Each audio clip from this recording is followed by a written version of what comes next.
The sister of a BC woman with Down syndrome who died from starvation and malnutrition has told a coroner's inquest the 54-year-old was so small when she died, she looked like a child in her casket. Nobody should starve to death in Canada. It doesn't happen overnight. It doesn't happen by accident. Florence Girard died in October 2018, weighing 50 pounds. At the time of her death, she was living in the Port Coquitlam home of Astrid Dahl as part of a residential home sharing service for people with developmental disabilities. In 2022, Dahl was convicted of failing to provide the necessities of life.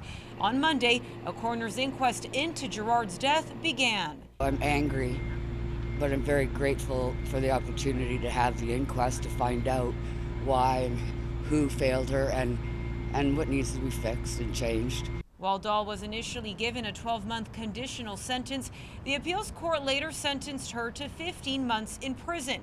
But due to possible early release and time served on her first sentence, Dahl never went to jail.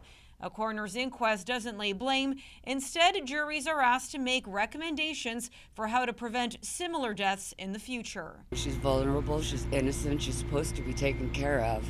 My dad put her in government care because he was a single father of 7 kids still and thought that she would be taken care of. I mean, my sister hadn't seen a doctor in 4 years, a dentist in 5 years. How does that? That's not slipping through the cracks. That is total neglect.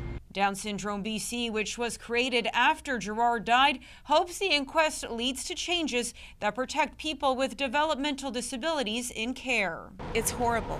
It's beyond horrible. I've seen the photos and I can never not see those photos again. I can't imagine the pain she was in.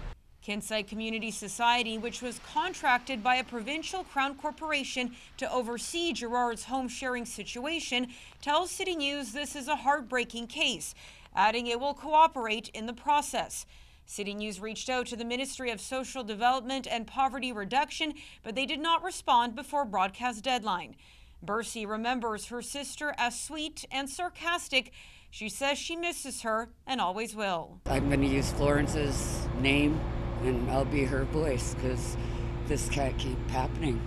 The inquest is expected to end late next week. About a dozen people will testify, including Dahl herself. In Burnaby, Monika Gul, City News.